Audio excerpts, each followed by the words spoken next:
I've recovered from the frozen shrimp. Are you the only one that ate it? Yeah. Alex was like, "That's disgusting." I was like, "Well, I was hungry. I don't make good decisions when I'm hungry."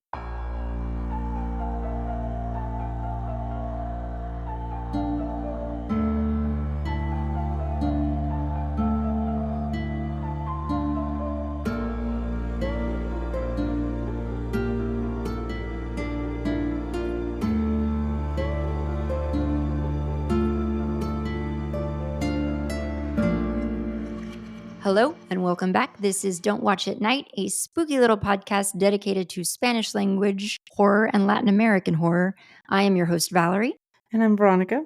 I made that adjustment of Spanish language horror because I realized every time I listen to myself, Ronnie, that I just say Spanish language and Latin American horror, which makes it sound like we're focused on Spanish, the language, and then Latin American horror. So clarification.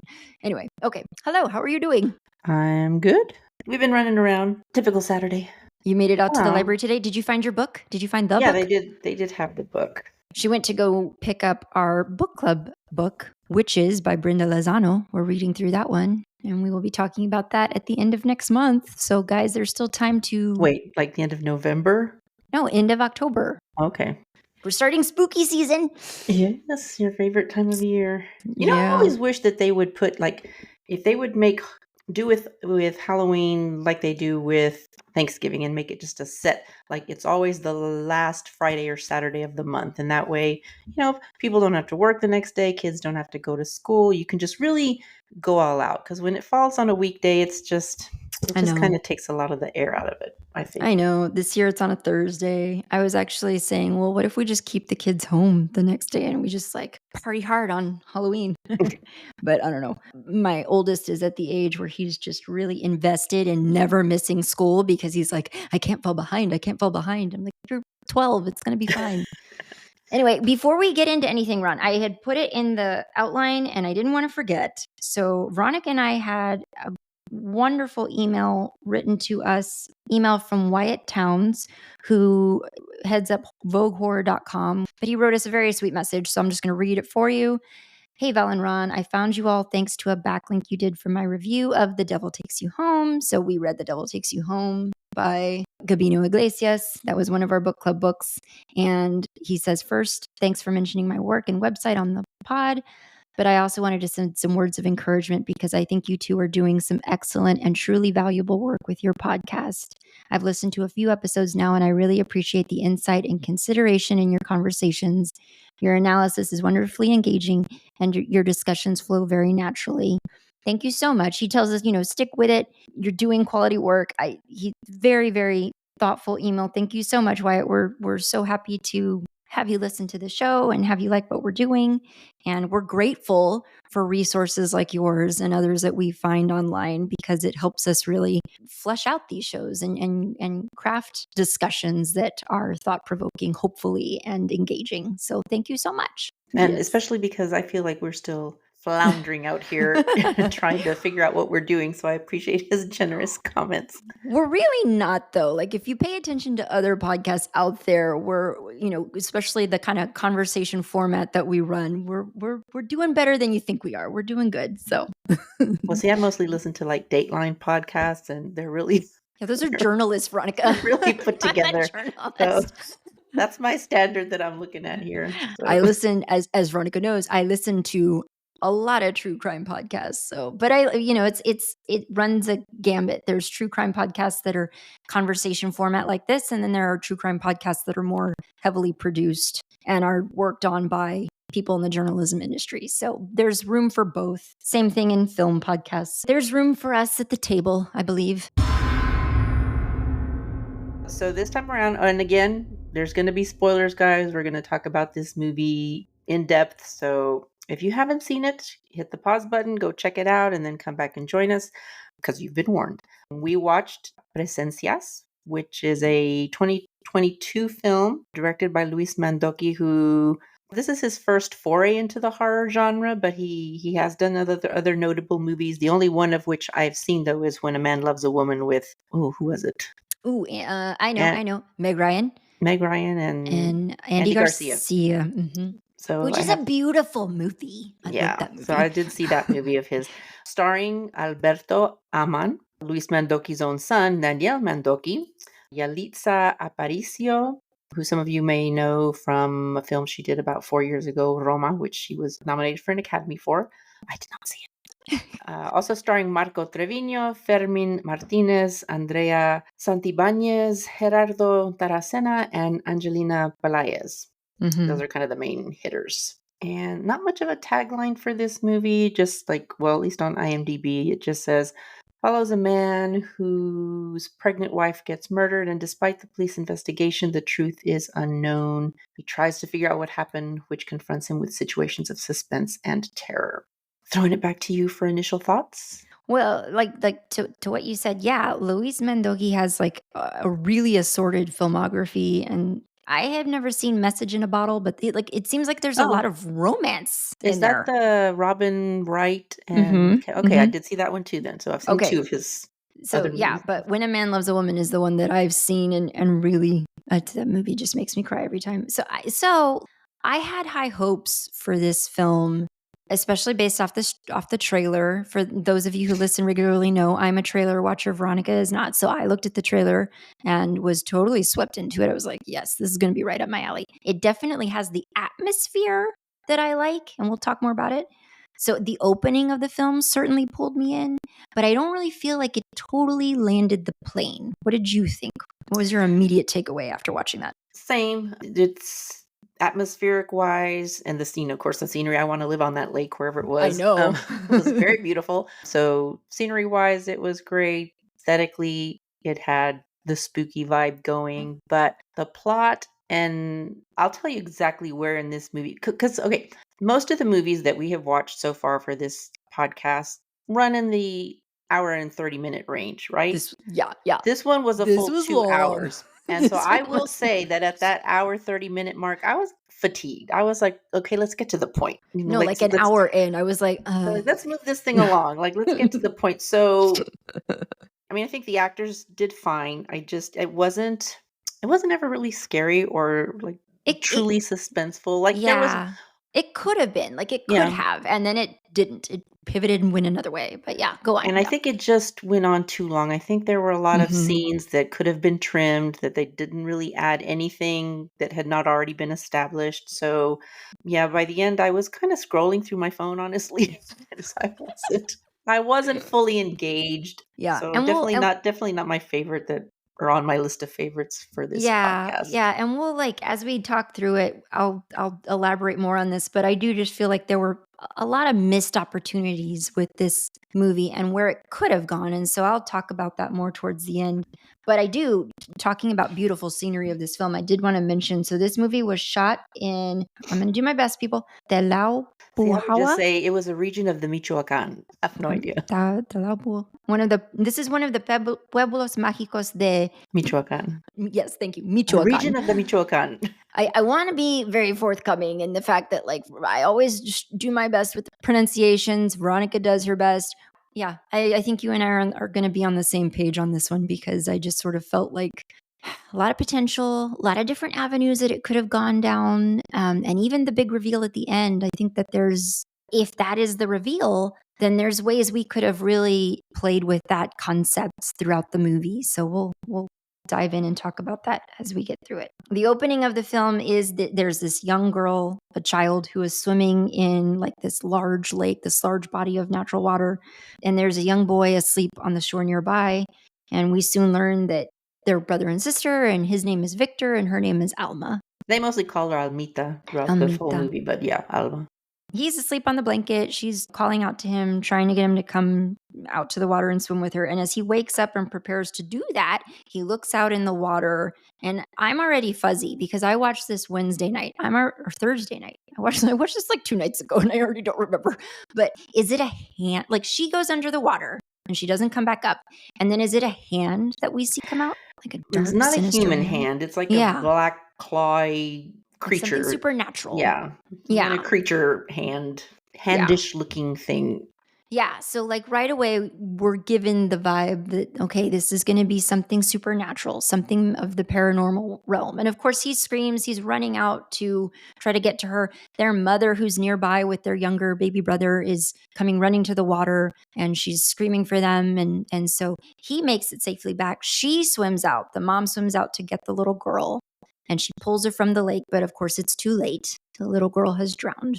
That I wrapped that up pretty fast, but, like, that is the opening sequence of the movie. So at that point, I was very invested, and again, it kinda sets you up to be thinking, "Okay, this is gonna be something paranormal." I dig that. Definitely something supernatural. I thought possibly we might have ghosts. Something a You know, lady of the lake. yeah, maybe he would encounter his sister's ghost at some point. So yeah, definitely thinking, okay, this is gonna be good. It's gonna be Yeah. interesting. Let's go. And I kind of, like, expected that we were gonna stay in that space a little bit longer, but we do kind of immediately flash forward to years later. Victor's now grown, and I believe he's sitting in his therapist's office, Hmm. right? And Hmm. he's talking about what happened in those years after the death. So it sounds like the mom passed away shortly after that. The father is still around, and the father has sort of entrusted Victor to prep the cabin house, get it ready because they want to put it up for sale. And so he's going to have to, I guess, return to the cabin. And you kind of get the impression that, like, he never went back. And so this is going to be his first time going back to the cabin, to Hmm. the scene of this tragedy. In different remarks they made about his mother, I was never clear if she Yep. committed suicide. Okay. Because what did they say? How did she pass away? They don't ever really say. They just said that she was never the same afterward and that she got kind of they did I think they did mention somewhere in there that she got kind of sickly or but they would always phrase it at and then she eventually went to join Almita. Mm, Just the way it was phrased, it always kind of made me think, well, did she commit suicide? right. Did she walk into the water or something? Yeah. Yeah. Yeah. So one thing that he does mention too, and looking back on it now when we get to the end of the movie, laying the tracks, I guess, but they're so subtly laid, I wasn't picking up on it. So one thing he does mention in this meeting with the therapist is wanting a boost of sleep medication because he's not sleeping well, It's having and nightmares. yeah, having nightmares, things of that nature.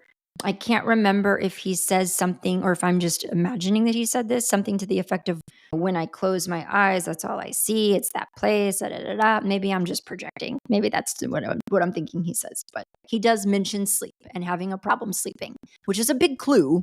We just don't know it yet. Mhm. So, and then we jump forward. I guess I didn't even put it together that he is an actor until we jump forward to his movie premiere Mhm. scene where they're in the theater, and I'm like, oh, he's an actor. That's cool.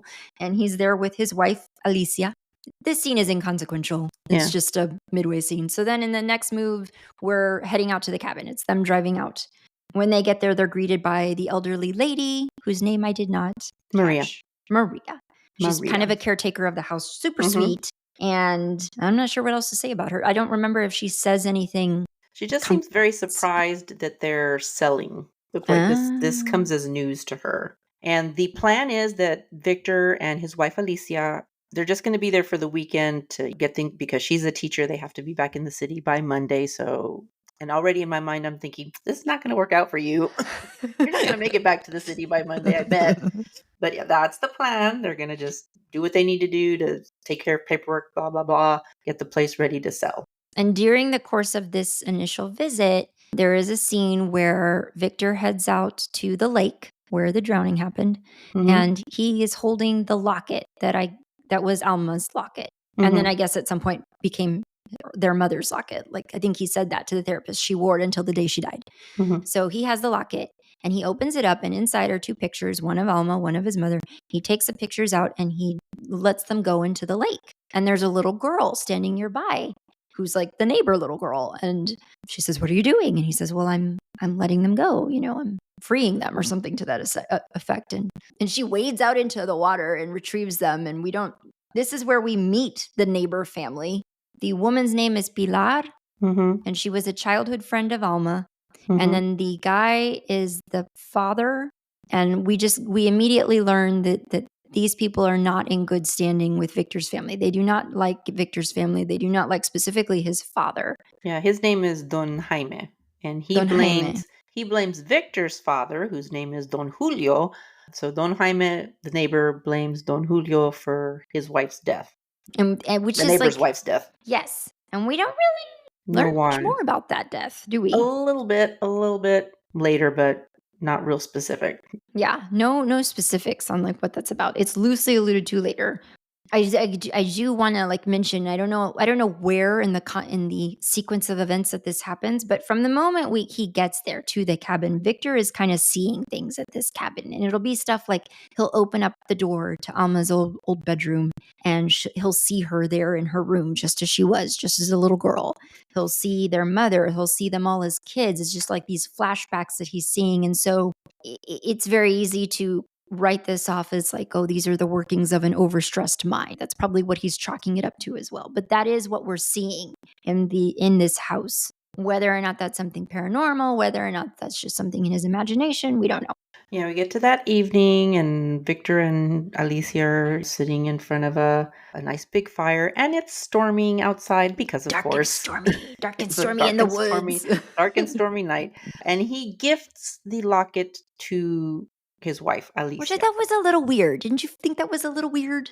I thought it was gonna So soon. I thought it was gonna see. At this point, I was thinking maybe there's something something cursed about the locket, and so I was I just thinking it know. was not going to be a good idea in that sense. But I didn't think it was weird in terms of him giving something from his family to his Yeah. wife. Yeah, throughout the course of this movie, they focus a lot on this locket, and so you're expecting it to be something about the locket. No. And meanwhile, watching through the window is the neighbor little girl, creepy, This creepy little girl. just Again, creepy children. with a murderous look on her face, watching him give this locket In the to his rain, mind wife. you. She's just Yes. out there in the rain. I'm like, does your mother not know where you are? So at some point, Alicia goes. Next, we see her actually, she's sitting in the bathroom. She's taking a pregnancy test, which of course is positive. So she's all excited to tell Victor. Victor's downstairs. All of a Okay, sudden, question. When Victor's downstairs, does he fall asleep? Is he asleep?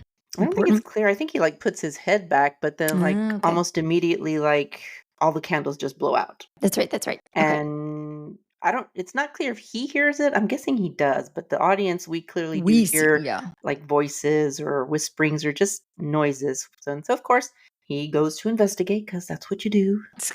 And then suddenly the camera switches to an exterior view of the house. That's right. It's raining, it's pouring, you just hear muffled commotion in an upstairs lighted room.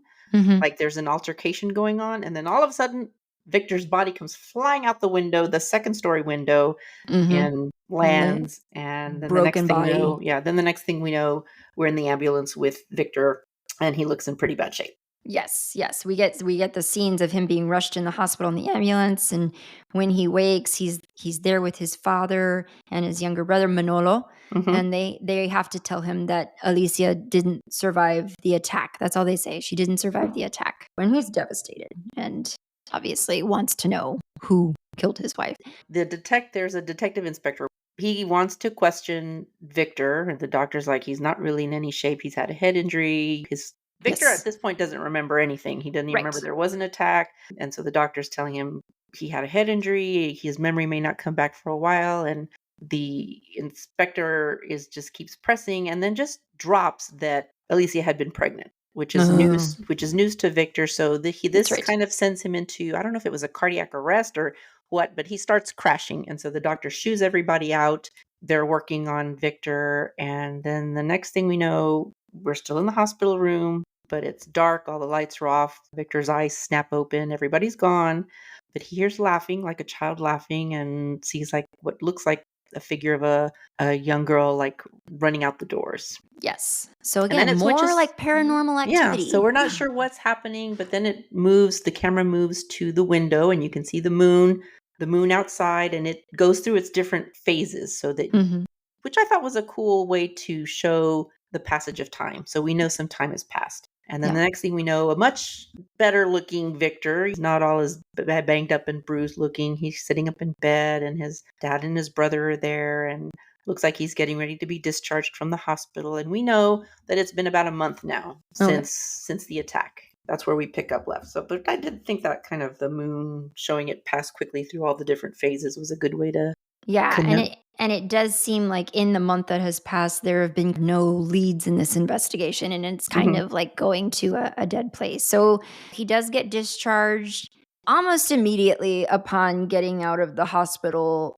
He does go back to the cabin because he gets a box of Alicia's things that have been returned to him, And you know, why? from Like, the night of what's even missing is the locket. The yeah, but locket. they give him, like, even the bloody nightgown that she was wearing, and I'm Oh, like, you're I don't saying, know like, why give that back? why. Like, Yeah, why? because in the States, that would be in an evidence box in a police storage facility somewhere waiting for some cold case detective to crack it open years down the road. Like, that stuff isn't returned to Yeah, the families. it seems pretty traumatic to gift him with that. Yeah, it's her bloody nightgown. It's all Nightgown. of her stuff that she had when she was attacked. But what's missing is the locket. And so again, like this fixation on the locket. He's back there. He goes back to the cabin, the site of this murder, Mhm. to to get this thing back. And he goes alone. So smart. My money's on the creepy girl. He's quite obsessed with it. He wants it back. It's featured throughout the movie. So you think, okay, this is going to be about something, but no. Okay, so at this point, he's back in the cabin. Maria is back. She's received him there and is tending to him. He's going around town trying to find the police captain, El Capitan, in the community to talk to him, to try and like get him to like kickstart this investigation again. And so he meets Paulina, who Mhm. is I put a sweet shopkeeper in the town, and unlike everybody else in the community, she seems to take pity on him and really wants to make an effort to be helpful. But so much so, Veronica, that I was like, she's too nice. I don't trust her. I was Mm. like, I bet she's a murderer. Yeah, I didn't know what to make of her. I was just like, she's bizarrely helpful. She's unusually nice. There's something not right about her. What else? The stuff with the little girl. He does see her on his way back into town, right? He passes by her and tries to wave at her, and she just sort of has that look of death again for him. We do And at get this point, I'm wondering, is she possessed? Since it does seem to be some supernatural stuff going on, I'm like, well, yeah, maybe she's possessed, and so it's not really her fault that she's creepy. well, and so we do get a bigger taste of that because I don't know. Again, I don't know if I'm jumping out of order. Stop me if I've missed something pivotal, but we do get the scenes of him sneaking up on their house, the neighbor guy's house, Don Jaime, you said? He's sneaking up to their house. I don't know why. But we get the scenes of Don Jaime like slicing up that freshly slaughtered pig, Mhm. quite Deliverance adjacent, Texas Chainsaw Massacre esque. And so then soon enough, he is in the house. He enters this home that is not his home in an Mhm. effort to try and find the locket. So I was just like, sir, you clearly have a death wish because walking up into people's houses, it couldn't be here. He is able to, he meets the girl in her bedroom and she has a weird expression on her face. Well, And 'cause she's so just peeing on the floor. she's just peeing on the floor, but she seems to be in a trance. And so I was just like, "Ooh, is this girl possessed? Like, what's going on with this little girl?" And then he has a tussle with her because he's trying to get the locket, and Don Jaime comes in with his rifle pointed at him and is just like, "What the hell is this?" How this man escapes with his life is amazing to me because I don't know. Yeah, and instead of where he should have gone, when he's running for his life, just running from Don Jaime and his rifle, which why would you anyway, I'm not gonna go there just yet. I'll go there later. But he's running away, gets in his Jeep or whatever he drives, and he takes off. And instead of going back to the city, to the Federale police, where does he go? He goes to the local police who have already shown that they don't care and they're not interested in helping you. So why would you go there? Yeah. One of the articles that we meant that you've linked in the show notes talks about how the main character, like the whole movie, is just pretty much like, well, why did he do that? And why did he do that? And there was a lot of that because this was like one of those moments where I'm like, why are you going to the police who have already made it plain that they don't Mhm. like you? They don't care Mhm. about helping you. They're not Yeah. interested. They're not motivated. Well, why would you go there instead of make a beeline back for Mexico City and talk to the federal police? Yeah, and I think it's at this point that the captain says something very cryptic to him, and I don't know if you remember. I don't know remember verbatim what it was, but it was like something to the effect of, "You really want to find out who murdered your wife, go back and remember. I don't know what he says specifically, but it's like, then you need to go back and you need to remember. But it was very cryptic, and it was a very weird thing to say, because it's like, how is he supposed to remember? Not his job to remember, sir. It's your job to find out who did it. And the people in the community, just by and large, want to run Victor out of town. They are not interested in having him there. There's a really cool shot where Victor, I think, is leaving the police station, and he steps outside, and there's just all these townspeople just staring at him. And it's a very eerie, quiet scene where they're just, it was very reminiscent of older horror movies where it's just like. See, I thought it was kind of cheesy. I was like, I was kind of rolling my eyes. I was like, really? This is very tropey. This is very cliche. It is very, well, I mean, like, this is what kind of annoyed me about some of the reviews we were sharing in show notes, is the amount of times people said, oh, it's so cliched, it's so tropey. It's like, babe, all the stories have been told. It's just about finding new ways to tell them. And so, like, I get very irritated with that critique over and over. It's like, yeah, they're all tropes. There's ways that you can present them so that they don't feel, they're not like, how can I say this?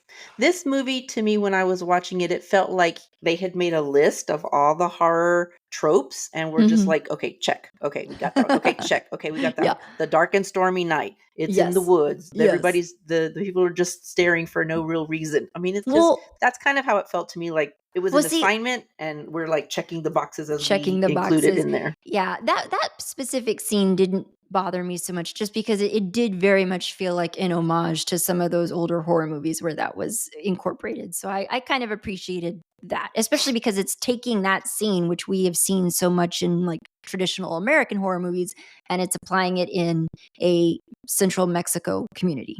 Yeah, so he says that cryptic thing to Victor. You want to find out what happened to her? Then you need to go back and remember it. Victor's getting increasingly fearful. He's feeling increasingly unsafe because these people really are trying to drive him out. And so he's on the phone with his brother, who's been off and on calling him, voicing concern, yet not coming out to be with him, which I found bizarre. And so finally Manolo is like, okay, I'll be there in the morning. And he shows up, and I'm like, thank God. With a gun, thank God. Why are you here by yourself? And where is your defensive weapon? That's great. But that night, he does have a gun, but that night, what do? They decide they're going to get drunk straight from the bottle. I'm like, is that wise? Is that the thing to do? You're in a house that could be potentially haunted. You're being hunted by townspeople. Victor falls asleep on the couch, and then soon his brother Manolo wakes him up because he's hearing strange noises in the house, and he believes, like, we're not in here alone. Oh, there's Luna. Yeah, there's my dog in the background. So yeah, he believes they're not there alone. And they go upstairs to investigate, and they're not alone, because who's there, Veronica? Creepy neighbor girl. She's in the house again. Back to get the damn locket. She's stealing the locket, and she makes a run for it. She's on the lam. They go chasing after her at night, because of course this can only Is it raining again? No, it's not raining, at least this time. Yeah. But this is about the 2-hour mark in the movie, and so this is where I even wrote down, okay, let's cut to the chase, which I didn't mean to pun at the time, but I was like, let's wrap it up. So they're running through the woods at night, and somehow they get separated, and you can hear Manolo screaming for Victor. And then this is where I kind of either zoned out, because I just wrote question marks, like, so he hears his brother screaming for him, and he just goes back home? Well, so he hears the brother screaming. Don't forget, there's a gunshot. We do hear a gunshot. This is like far away from Victor. Manolo got far ahead of him. And then, yeah, it seems like the next scene we see Victor headed back towards the house. And so I wasn't clear if there was like, if time passed. Because I thought he collapsed on the ground too at one point. Victor did. And so I don't know if like he passed out and then came to and stumbled back to the house later. But that is the next scene we get, him going back to the house. And so then cut to morning. Maria's back, making a breakfast, doing what she's doing. The captain shows up and says, hey, we need to show you something. And they drive Victor out to a body to identify, and it is his brother. His brother has been killed in the night. And so you're thinking, holy hell, this poor man has lost his brother, his wife. All he has left is his father. And Manolo has the locket clutched in his dead hand. And then this is where I stopped. I don't have anything past this point, Veronica, because I just stopped taking notes. Well, there's a bunch of people in the woods watching the police and the dead body, and one of them is Don Jaime with his rifle. Victor realizes that his dead brother has clutching the locket, and that he must have gotten it back from the girl, Jaime's granddaughter. he immediately tries to lunge at Don Jaime, and he's yelling, "He did it. He killed my wife. He killed my brother." And the police, of course, they're like, these are serious accusations to make. And Paulina, for some reason, is there. Does Paulina just have the one white dress? Because she wears it, and every time she appears in the scene, she's wearing this white dress, which actually will make sense later on. But at the time, I'm like, does she just have the one white dress? But she's there, and she's telling the police he'll calm down. He'll calm down. She takes him back to the house. She gets him to calm down, and then it's that night again. Paulina's gone home. Maria's gone home. Victor's at the home by himself, and he takes it upon himself to go back to Don Jaime's house. He doesn't even knock, doesn't even try to sneak in. He just barges in there. The house of Does a it man with a rifle, who is with a always seen with a rifle. rifle. Yeah. Well, see, I don't even remember this scene at all. Nobody So seems to be home yeah, because he just ends up going back to his own house. He's back at the cabin. He goes upstairs. He sees light coming out from under the bathroom door. He goes in. It's all lit up with candles. that's He right. walks into the bedroom. He sees what he believes, or a vision of his wife, Alicia. She's there. She's saying, "Come on in and see your surprise." They start kissing, and then suddenly it's not Alicia. It's that entity that It's that entity. we haven't really been seeing throughout the movie, but we've Yeah, been getting allusions to. Like yeah. there's something. So suddenly it's that, like a feminist looking version. I don't know what I'm just gonna call it, a Lake demon. I don't Monster know. Lady. Yeah, I just call her Lake Monster Lady. whatever. So of course he freaks out, shoves it away, goes to defend himself, kills her. And this is Then kind of we're where back. we Then we're back outside the house, and his body comes flying out again. And so I'm like, damn, this is happening again. well, it's like, yeah, it's like I interpreted it as like he's revisiting the memory, which is what El Capitan told him to do, like go back and remember Mm, it. So he's reliving it. And I guess like in the course of this sequence, we are coming to realize there wasn't any kind of paranormal entity. He imagined that, and who he in fact was attacking was his own wife. mm. There's that happens, and then from there, from him like reliving being launched out of the window, from there, is this when he wakes up in the hospital? Yeah, he wakes up in the hospital. Okay, because see, Out. like, so hang on, because like at this point, because he wakes up in the hospital and we see his family again, we see Paulina, and he's confused because he's like, Paulina, what are you doing here? She's dressed as a nurse. And so in my brain, because remember at this point, I still wasn't trusting her, I still didn't know what she was about. And I was kind of beginning to think maybe she was working with the townspeople to get to Victor and do God knows what. I didn't know what to make of her. So when I saw her in that scene and I wasn't recognizing what had happened yet, I was thinking, she's after him. Like she posed as a nurse, and she like has weaseled her way into his life because she plans to like do something. So yeah, I wasn't making the connection yet what was happening. I was just thinking, it's Paulina. Come to realize he's been in a coma for what? How long? 2 months. 2 months. Mhm. And so And so all this of would that. explain why Paulina, because everything, I'm guessing, this is my interpretation, everything that has happened, his trip back to the cabin, Manolo dying, obviously didn't happen because he's there alive in the hospital Yeah, now. so it's all been a dream All of this, yeah, sequence. has been a Yeah. dream sequence basically, or in his subconscious. And this is now explains why Paulina was always in a white dress, because she's wearing She's a white nurse. in her nursing uniform. And this Yeah. actually brings up my dream theory that I have always had. I don't know if I've ever told you, Valerie, but you know how in your dreams there's people in your dreams, but they're not people that you know, or they're not family, but they're just people and they have faces. My theory has always been that, as you're moving through life, look over and see the driver in the car next to you at the red light, or you're passing people at the grocery store, the movie theater, wherever you are, Mhm. your brain is recording all these faces that you're seeing. And so when you're having a dream and you meet people, these are your dream extras, just these random people that you've seen in your life. Do you have dreams where you have dream extras? I never Well, remember dream. Do yeah, you? there's always I people in my never remember dreams. dream extras. Like sometimes there are people in my dreams that are family or people that I know, but there's always, like, if I'm dreaming I'm at the beach or wherever, there's always other people. I don't know that I don't know I that may I've not remember ever. what they look like when I wake up, but they were there in the dream. And Yeah, so my yeah. dream self is seeing them, and that's where I think they come from. Your Huh. brain is just recording all Yeah. these So Yep. Paulina was basically his dream extra. She's Yes, really yes. just a nurse in the hospital, So and and like this felt like a little bit of a letdown to me because it was like, mm, wait, what? Like none of that was like what? It's like okay. And from this point on, things wrap up pretty quickly. This is mhm, like we're like getting the big reveal. This is the start of the big reveal, and I'm just like, wait, what? He has to receive the news all over again that his wife didn't make it. She didn't mhm, survive the attack. That specific phrasing of words.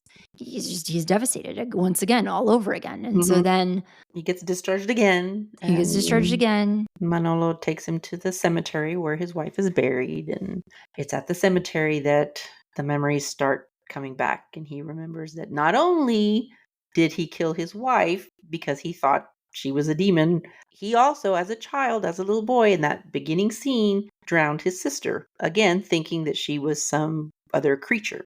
And so he's coming to this realization that he did Mhm, this and he's grief stricken by it. And so he leaves the cemetery. He heads back. Manolo's following him the whole way saying, "What's going on? What's wrong?" He gets all the way back to his apartment, downs an entire bottle of the sleeping medication, is mumbling and crying to Manolo that he thinks he did it. He doesn't know what to do. The medication takes swift effect and he mhm. passes out. And so Manolo, this is like the end of the movie. So Manolo goes and he's calling their father to say, "Hey, this is what's happened. This is what he's saying. I don't know what to do. I'm worried." We see Victor come to and walk over. Camera pans to Manolo's back. So we know Victor is coming up behind him. And Victor bashes him over the head with, I don't know, a movie award, something, some kind of Something something heavy. heavy A and heavy blunt destructive, object. heavy blunt object, knocks him out, kills him. And then I can't remember. Does he phone? No, no. Manoa's already on the phone with their father. Mhm. We're starting to get phone voiceover, and we hear Manolo's father come in and get on 911 or get on the emergency line calling for help, saying, "My son is dead. I believe my other son has killed him." And the Then whole we're time, because the camera is outside Manolo's apartment building, and so you can see Manolo just standing at the window looking out, kind of in a stupor, and you yes. can see his dad in the background leaning over Manolo on the ground and talking on the phone. And that's where and that's where it ends. And it's important to note as you're zooming out, we're getting voiceover of what appear to be distress calls. Actual Yeah, 911 911 calls. distress calls. I don't know if it's actual. If it is, I hope not, because that's that was very sad. disturbing. That was very 'Cause sad and disturbing. I did not yeah. enjoy. Hopefully not. Hopefully they wouldn't have used that for entertainment purposes. But it is. It's kind of more instances of people who committed murder or crime Mhm. during a sleepwalking state. And so and you also get text on the screen, right? Yes, some Do you remember? statistics, which I Yeah, don't remember. No, do I you didn't remember? write them. Okay. I didn't But write them but the down. statistics, can you say like what the statistics what they were? It just said that every year an X amount of 911 calls are received involving murders that happen by people while they're sleepwalking. Yes. And so you're like, okay, Never heard of this before, but so that's what this movie was about. I felt like we could have, and this is all you're giving me of that. I would have Mhm. liked more of that. If that's what Yeah. this movie was, then we could have explored that more. And so, Yeah, yeah, it's like you this were is, set up to think that this was a supernatural phenomenon going on the whole movie yes. until, like, really literally the last, like, 10 seconds of this movie, that it's not supernatural at all. Yeah, and I guess that's like what like I understand what he was trying to do. I understand he's trying to go for like a twist, but it just seems to me like yes, a twist is great. But this was like we're talking about a movie that's talking about X and then low at the end you decide no no no no no the movie was about L all along. And Mhm. it there wasn't a strong enough thread. And so you just felt very like disconnected at the end. You're like again, wait, what? What did I just watch? Like, Mhm. what was It that? was actually, you get that "Wait, what?" when you realize that the majority of the movie didn't even happen, it was just in his subconscious coma mind, and then right on the heels of that, you get the "Wait, what?" It's not even supernatural at all. how do It's you sleepwalking. how do you feel about movies or stories where they deploy that device? The whole like it was a dream all along. How do you feel about that? Are there stories where Well, you feel it has been done well? No, there was like that whole St. Elsewhere, which you have to be of a certain age to remember that. The TV show St. Elsewhere, where it turns out that it was just all in the mind of one of the psych patients. And I also am of the generation that remembers Bobby Ewing waking up and realizing that all the stuff that had happened all season long had not happened. So no, I have kind of it's not a trope that I enjoy. Was I'm that sure the there are premise of Lost? I don't remember. I didn't um finish Lost because well, good for you. well, I'm yeah, glad to like hear you say. you hated the finale so much. I was just like, well, I don't see the I point. will Like, never watch it again. but was it a dream sequence? Wasn't there some element of it that was dream-esque? Or am I making that up? Not a dream, but you just realized that it was all just like a purgatory. Like they were all in some kind of afterlife limbo. It was Oh, just stupid. It was stupid. Don't even get me started. See, I'm getting all mad again, and that show's been Veronica, gone off the air how many years? if there are any Lost fanatics that listen to us, please don't take it personally. But It was yeah, trash. so ultimately, yes, I just think that I think the big reveal felt a little rushed. It's not an uninteresting No, concept. I was gonna say it's a neat idea, Mhm. but the delivery, it did not stick the landing. And you know what I think could have made it cooler? Because again, I'm really hanging on to like, I really thought this was something paranormal or something like demonic or Like so maybe it would have worked better as like just a thriller, like a suspense. like a suspense thriller. Yeah. And you know, that's kind of where I guess this you could take sleepwalking as its own kind of like what if we thought of sleepwalking, which is a real medical condition. Well, I don't like not to insult anybody who actually has that medical condition, but like if we wanted to play with the concept of sleepwalking as its own momentary possession, you know, that might be a fun idea to roll Mhm. around with. And so I thought, okay, you could have done that and that might have been more interesting. It could have been done differently. Mhm. So, yeah, I do, if you will permit me, Veronica, because I was just like, okay, sleepwalking and murder. That's got to be pulled from somewhere if he's putting this statistic on the screen. We do have research for you guys that we will link in show notes, but this is what I was able to pull on it. I found this website and I thought this is a nifty little website that I could easily fall down the rabbit hole on. Crimetraveler.org.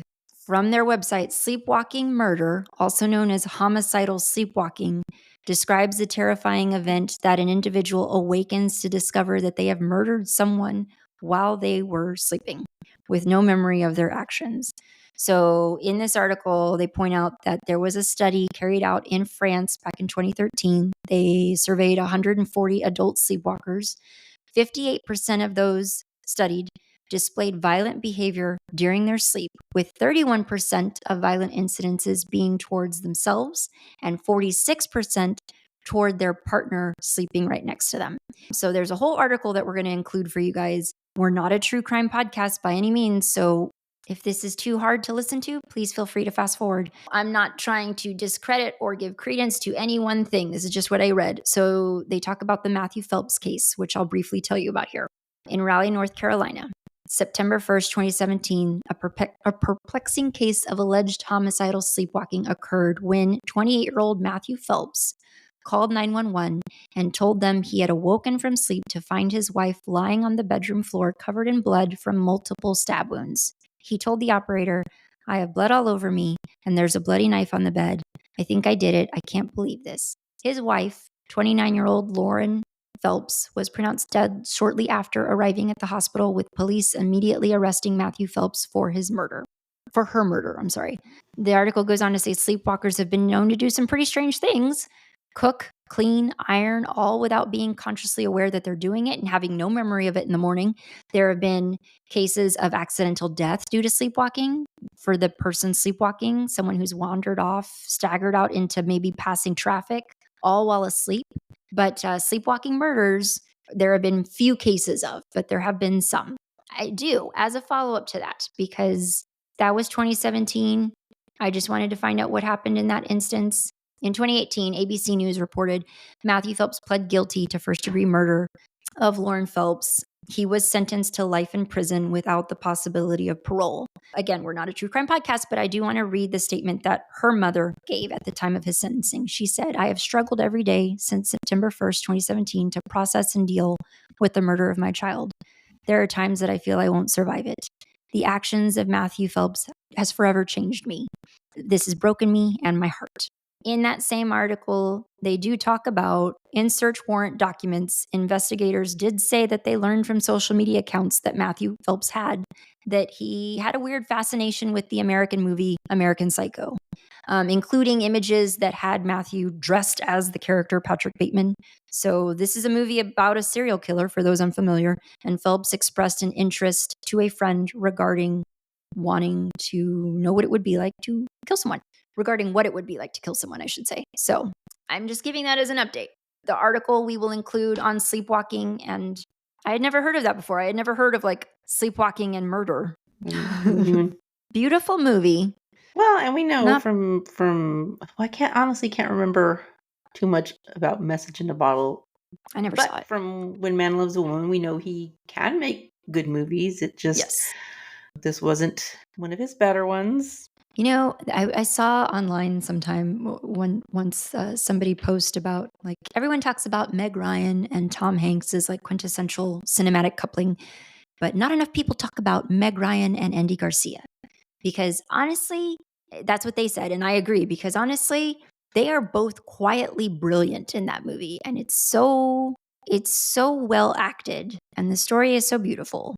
That was the only Andy Garcia, Meg Ryan pairing we ever had. And I think those two should have done more together. They were great in that movie. I don't know. Do you have anything new that you're taking in? I haven't been watching a lot of TV shows. I guess the fall season stuff. I miss the days of when streaming's great and being able to but there's just so much out there now. And it's like, how can you possibly watch it all? Like all the good shows that you hear about that get recommended to you. How can you possibly watch them all? Yeah. I've heard people say they miss the days of like streaming is a wonderful thing, but they miss the days of DVDs because especially with like DVDs, you get those director commentaries, you get all of that inside stuff, which is great. I think a lot of people also forget that's like not everybody has the means to have an expansive DVD collection. And so streaming services provide a little bit more. Well, even just with TV, like I don't know if anybody listeners out there in the world ever remember when there used to be like forums on the internet, and one of the big ones back in the day was called Television Without Pity, and so like all these like it just had forums for all sorts of different shows. But this was back in a time where all these streaming services weren't around, so episodes were just released every week. And so yes, you could DVR them and watch them, at any time during the week that you wanted, but for the most part, the viewing audience was taking in the Together. show together at the same time. And so Yes. you could get on the forum of your favorite TV show and discuss and dissect episodes with other fans of that show, and it was just so much fun. And then when streaming hit, that's kind of when those kind of forum and Television Without Pity started to decline because the forums were drying up, because you'd have Yes. some people that would binge the whole season Right. in a day Yeah. and didn't want to wait around for the rest of the people who were maybe just taking in maybe 2 episodes at a time, and even some that were just doing it a week at a time. Yeah. So it just kind of ruined it. It was a lot of fun, Yeah. back in those days. I hear what you're saying. And it's nice. Only Murders in the Building, True Detective, those series that do release on a weekly basis, they like intentionally draw it out. It's nice because you do get that. You are able to kind of have that sense of community a little bit, not to the degree that what it sounds like, or at least not that I'm aware. I'm not a Reddit user. I know there's like an Only Murders in the Building Reddit that's really popular. Bridgerton is an example, which I know you don't watch. No. But Bridgerton is an example where it's like Netflix will dump all the episodes. Stranger Things too, they'll dump all the episodes. And then it's just like you either binge it or you're going to be behind because you won't be able to be in the discourse. If you're not binging it, then you can't even, you have to stay away from social media for fear that you're going to get spoiled on something. So yeah, there's pros and cons, but I personally was an avid user of Television Without, and even back in the day, IMDb had a forum for the different shows where you could discuss, and I miss that. I didn't know you were such a forum girly. I miss that. We would have some excellent discussions about episodes and characters and theories, and there were That's cool. I survived quite a few shipper wars. online. It's a That's lot of fun, cool. and I miss that. But anyway, it is what it is.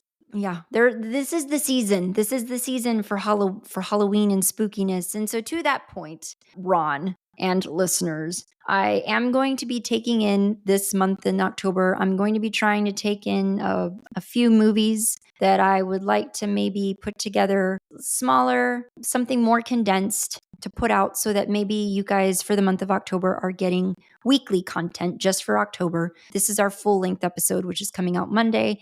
But it is my goal that the following Monday you'll get a condensed episode.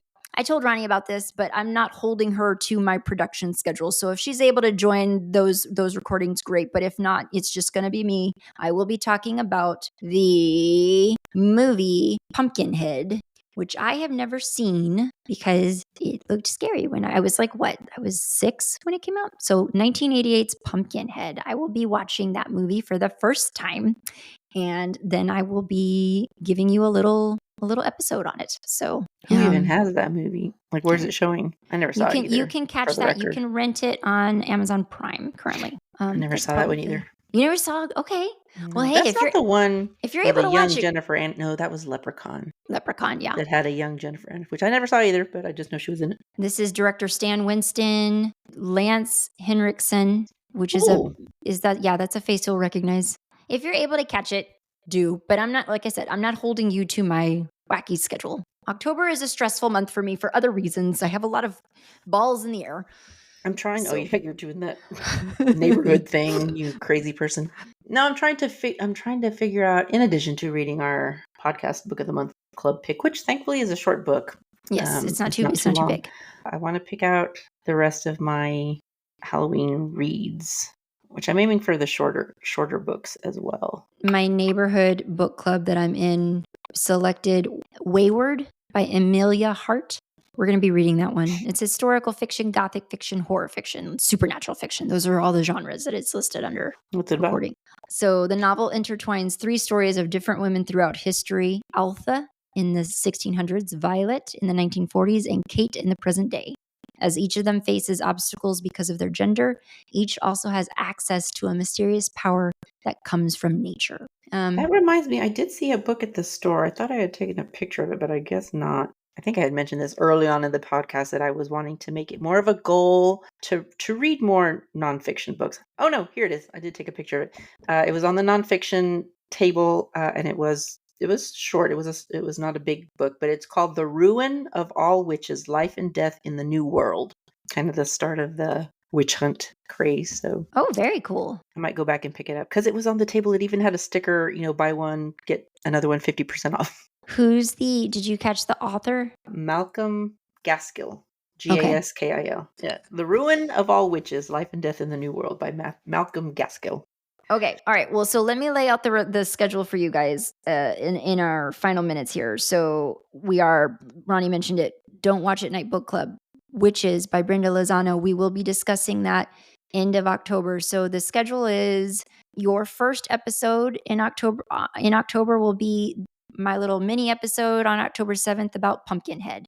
Then our next full-length episode is October 14th. Veronica and I had discussed a movie that we wanted to watch. Okay. Oh, the other one that you had found that I said maybe we could save it for next time. So the other movie that we had found that we were talking about doing for October 14th, full-length episode, would be on Los Parecidos, The Similars, which came out in 2016. And that one is available also on Amazon Prime. That one says, on a rainy night of October 2nd, 1968, 8 people waiting in a remote bus station for a bus headed to Mexico City start experiencing a strange phenomenon. Phenomenon.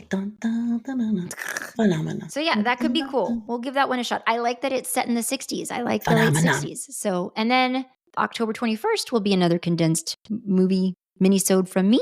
And then October 28th will be book club episode. So that's our schedule. You're getting a lot in October. It's exciting. Bring it up. All right. Well, thank you so much for listening, guys, and we will see you next time. Bye. Don't Watch at Night is a Nest production hosted by me, Veronica, and Valerie. Editing by Valerie. Music by Omar Chakor. Production support for this episode provided by Lorenzo Villarreal and Alex Street. Listen to new episodes of Don't Watch at Night every other Monday, and don't forget to give us a rate and review. It's the best way to help us grow.